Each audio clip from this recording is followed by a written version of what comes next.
Thank you so much, Tony and Mai. Palapakan natin sila. Let's give them a round of applause. Thank you so much for joining us in this special Christmas Grand Feast. Can you just look at the person beside you? Tingnan mo yung katabi mo. Sabihin mo sa kanya, salamat. Thank you for being here. Are you excited for the upcoming Christmas? Ang inyong Noche Buena?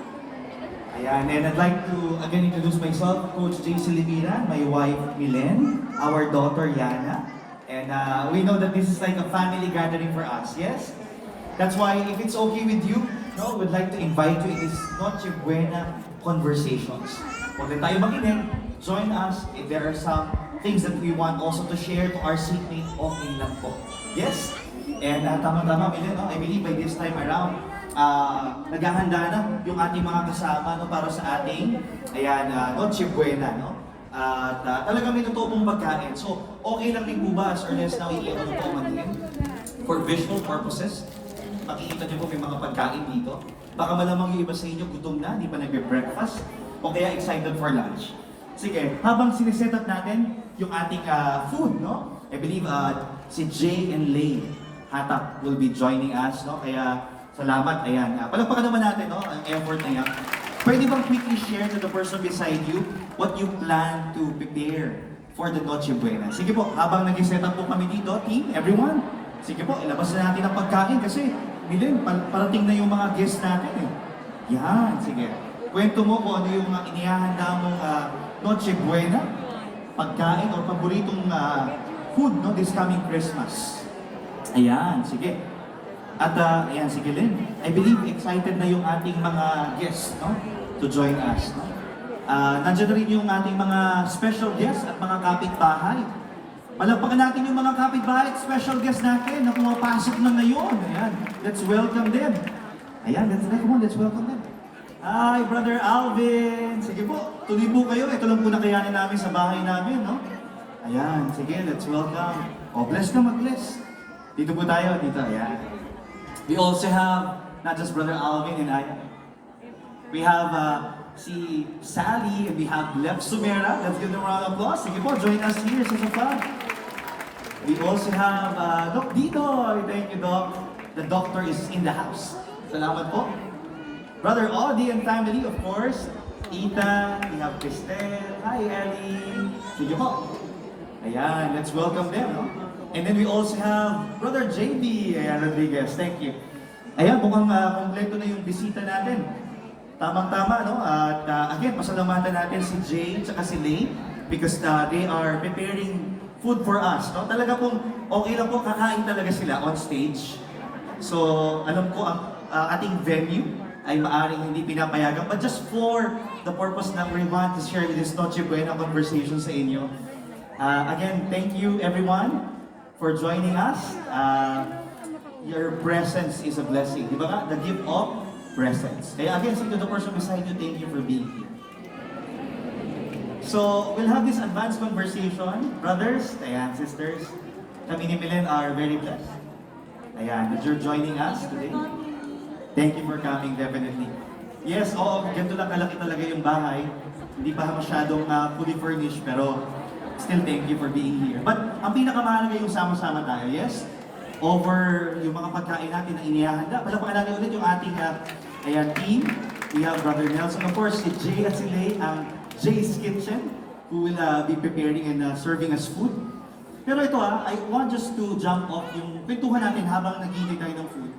Na I recently read itong book na ang author ay si Archbishop Desmond Tutu tsaka si Dalai Lama. Ang title ng book ay Book of Joy. And it shares there na meron raw 8 pillars of joy. I believe during this time, di ba the season of Christmas, talagang magandang we get to celebrate this. And hopefully, may matutunan din yung ating mga kapitbahay, no? With our conversation. We have their gratitude, nandyan din ang perspective, acceptance, humor, humility, forgiveness, compassion, and generosity. And if it's okay with you, let's just feel free to share, no? About itong mga pillars of joy na ito. Siguro, simulan na namin, no? Di ba? Suggestion mo, i-share man mo. So, I'd like to be grateful, kami as a family, because we just celebrated our 11th wedding anniversary ni Emily yesterday. But we've been friends no, since high school, so medyo matagal-tagal na. And at the same time, we're very blessed because our daughter Yana, whom we have waited for 5 years, 4 failed pregnancies. No? She's celebrating her birthday this December 20. 6 years old na po siya. Ayan. You want to share something about that? I'm always thankful every time na nakikita ko si Yana. It makes me be always grateful. Sobrang special. Kaya what we do, we always, we train Yana kung paano maging grateful to. Every time we go to sleep, I ask her, what's your magical moment?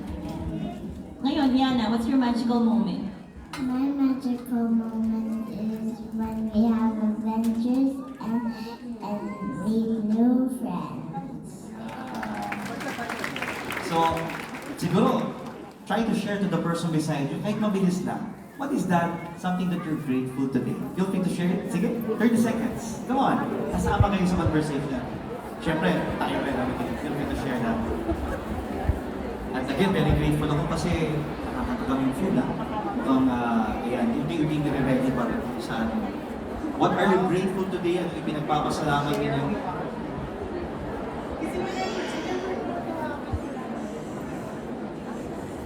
Amen?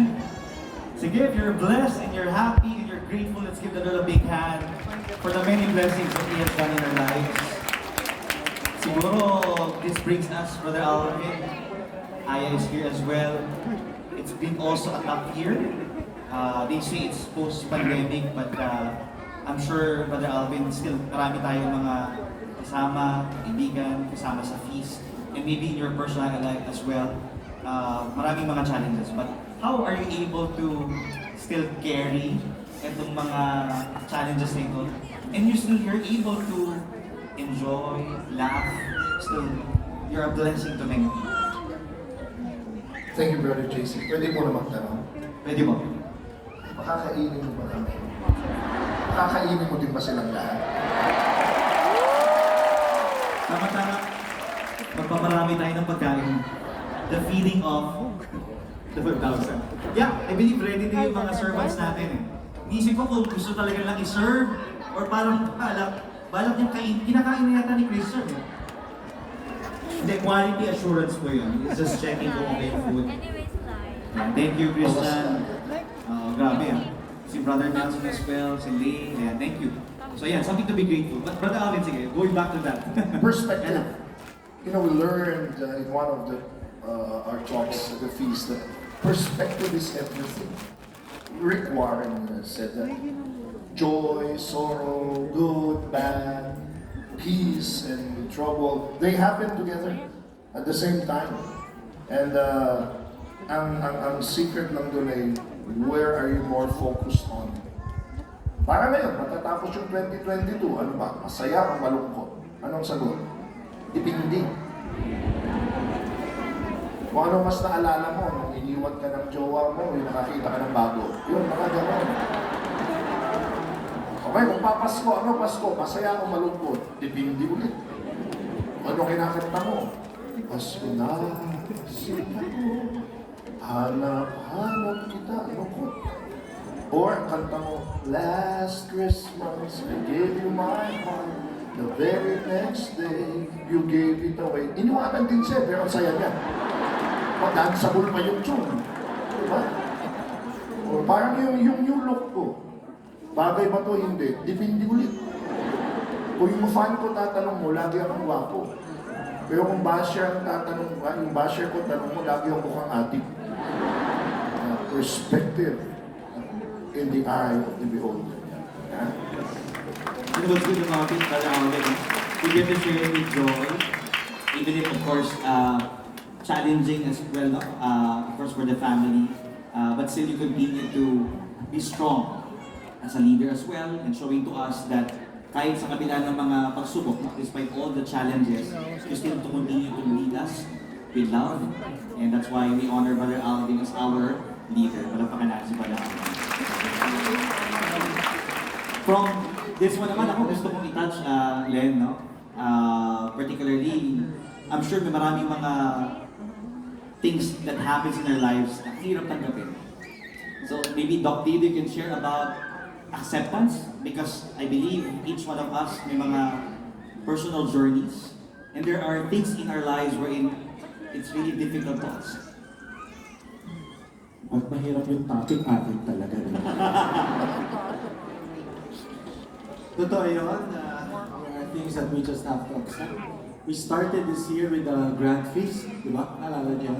Yes. The super spreader event. The week after, dami na kasakit. I felt bad, really. Gusto ko lang sabihin sa lahat, I felt like, parang, oh Lord, did you put people into harm's way ko? But nandun na eh. Ginawa na natin, nandiyan na. So we just helped as many people as we could. Tanggapin na lang natin. We just have to accept that it is what it is. And then, help ourselves. I learned this from my mentors that you can be a player or a victim of your circumstances. So we have to play. I'd rather just be sorry about you being a victim of your situation. I also learned this. Marami kasi, for example, I'm really happy for you celebrating 11 years and Juliana. But we all know, even feasters, they still don't have their Yana. What do we say? Wala. Yakapin mo na lang. Continue to pray for them, love them. We've seen people losing family members this year. We've seen people losing their pregnancy this year. We've seen people being diagnosed with many illnesses, lifelong chronic illnesses, certain conditions in the family. And I believe that God did not make it happen or allowed it to happen to rob us out of our joy, but actually to make the most still, that we still have Him as our joy. Illness, sickness happens because we can look to God as our healer. It puts us, like what Brother Alvin said, it's also your perspective. You can be broken and remain broken, or in the breaking, you will find your blessing. So we accept. If it's beyond our control, for example, if things are beyond if things are within your control first, and then play the game. Do something about it. If it's within your control, problema mo yan. Pero if it's beyond your control, hindi na problema yan. Sitwasyon na yan. Tanggapin muna natin. And then let's work and do something about it. And let's help one another. Be there for one another. And being part of this community, in this family, thank you to everybody. Because we are an accepting community. Come as you are. Whatever you're going through, wherever you are, whatever dress, whatever setup you have in your life, you are welcome here. So thank God for the gift of acceptance. We can still keep our joy. Thank you. Thank you. Really hear those words. Can you just look at the person beside you and say to that person, tanggap kita. I accept you. And that also includes our prayer, no? As our total surrender and trust to God is your will be done. Can we all together say that? Your will be done. Di pa ba? Amen. Tapos na yung rat. From acceptance. Oo, binayaran ko lahat. I'm sure, no? There are things as well that happen in our lives that conflicts, no, in the relationships, or maybe there are things that robs away that inner joy. Kaya I'd like to touch this time with the family of Lev, kay Sally, First Evenings, about humility and forgiveness. And maybe you have gotten a message from the Lord all throughout this year that you want to share with us. I'll start. For me, siguro in my life, grabe lang yung on how God used me to accept things. So, before kasi yan, dahil naman lahat po tayo dito magkakakilala, and I need to introduce myself. Ayan po. Ako po, before mag-boyfriend and girlfriend kami is, I work at the corporate. So, after that, we got married, ganyan. I'm blessed to be in union with a very pogi. Ayan. Very Perspective. perspective of a wife. Lagi po yan kailangan natin iangat yung ating mga husbands. Perspective and acceptance. So, so with that po, then syempre we had a blessing in the we got pregnant, and it's really tough po pala to decide whether you will be a stay-at-home mom or working mom. Medyo complicated po yung pregnancy namin at the first trimester. So, talaga pong he decided na you quit na. Okay? So you quit. And yung akin po nun, so humility for me is being vulnerable. It's okay na sabihin na hindi ka okay. It's okay to be not okay. And yung weakness na yon, God will transform it into something good that He can manage it na you trust me, Sally, with this. So with full trust in the Lord and kay Lep po, talagang I resigned from my corporate job. And that turns into motherhood naman po. In motherhood, grabe po pala. I just want to honor all the moms, especially my mom and my mother-in-law na nandito po ngayon. Na grabe yung naging perspective ko din po in terms of that. Nung dumating si Migs, di ba yung as a little baby, yun pala yung ibig sabihin na when they cry, hindi naman nila sasabihin na I need this, I need that. But you will be sensitive to his needs, to their needs as a mother. Kaya grabe po yung pagiging nanay pala. And hindi po madaling maging stay-at-home mom. And I just want to honor all the mothers here po in the plenary. So Along that line, Sally, and to everyone, you see the builders, or at least our leaders, no, go up on stage and you applause, nagbibigay kayo ng papuri or how good we are, but we want to honor as well our wives. Because they've always been with us, supporting us. At kinakita nyo naman po, di ba, talagang yung mga chikiting, yung mga bata. And that's why we are here, the feast, we welcome everyone, families as well, with your kids, because we really want to make it a family event for us. Amen? Kaya, can you just say to the person beside you, you are part of this family? And just to say it po na, I just want to share po yung about the night bird. I don't know if you know about it. Yung sinabi niya na you can't wait until life isn't okay, isn't hard enough, but just to be happy. So humility is being happy for me.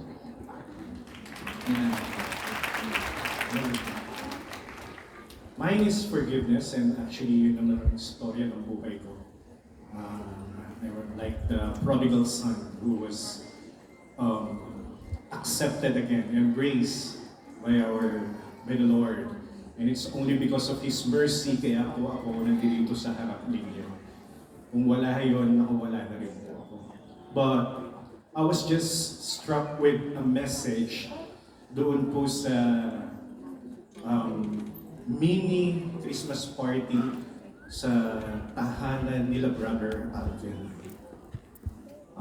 I just want to, this is not actually an honoring, but we talk about forgiveness and accepting and everything, because when you talk about forgiveness, you need to accept the person.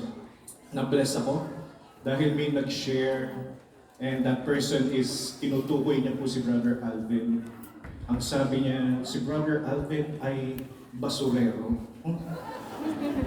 Nagulat ako, bakit? Siya ay namumulot ng basura. And he's talking about, yung nag-share po, para sa kanya sinasabi niya na siya yung basurang pinulot ni Brother Alvin. Hindi niya tinapon, hindi niya pinabayaan. And actually yun yung mga nagsiserve kanina. No? So, they're so blessed with the love, and hindi niya tinignan yung kamalian. That's forgiveness. That's really forgiveness. Matatapos ang taon, friends, please listen. meron ka bang dapat patawarin? Yung iba parang, ano ba yan? Lipat na tayo sa next topic. But yes, we have to. Di ba sabi nga natin, when we talk about forgiveness, ang unang pinapalaya ay ang iyong sarili. So when you think about that person right now, ask God's grace, kung paano ka pinatawad ng Diyos, I think that's the best gift that we could give to ourselves, magpatawad. But as I end, bro, siguro one thing na huwag din natin makalimutan, that year 2020 and up to this year has been so tough that there are a lot of mistakes, failures, tayong pinagdaanan. Nawa mapatawad din natin ang ating sarili sa mga kamalian natin. Because it's only through that forgiveness and love to ourselves that we will really experience true joy this Christmas. Quickly lang, can you hug yourself, please, everybody? Abot pa ba? Tapos kasi naghirapan na ako nung niyari ako yung sarili ko. And tell that person, I love you, and I forgive you. God bless you, everyone. Thank you. Thank you, Sally. Thank you, Migs. And look at the person beside you. Just in case lang, say to that person, yeah, I apologize. Sabi mo sa kanya, I'm sorry. Sabi mo sa kanya, I forgive you. Everyone take a deep breath. Inhale. Exhale. This brings us to the topic of, syempre, we're talking about now forgiving ourselves, humility. We have JB with us, and maybe you can touch on compassion. I'm sure you have your personal story experiencing this as well with your family. Go ahead, Father JB. Compassion. Actually, totoo yung sabi nila that this year, the past year since 2020 was really difficult. Bukod sa pandemic, di ba nga? May sitwasyon with our daughter. Tapos, ang natutunan ko, akala ko graduate na kami sa mga pagsubok ni Lord. Mga kapatid, hindi pala ganun. Basta na kay Lord ka, parang every challenge will come. Ang na-realize ko, ang mahalaga is to realize na hindi naman yung absence ng challenges that will make your life meaningful. It's actually the presence of God in your life amidst the challenges. So ang ganda ng sinabi ni Didoy kanina na kapag ka hindi na in your control, it's a situation already. So sa amin, we have slowly began to embrace our situation. And dati for me, parang feeling ko nung may sitwasyon kami, ang hirap maging compassionate towards others because all my energy and all our resources and all our time is being consumed by our current challenge. But recently, God made me realize that totoo yung sinasabi niya that there is no one too poor that He cannot give, and there's no one, parang in whatever situation, you will always have this capacity to be compassionate towards others. Kasi nung may challenges kami, to be honest, ang ginagawa ko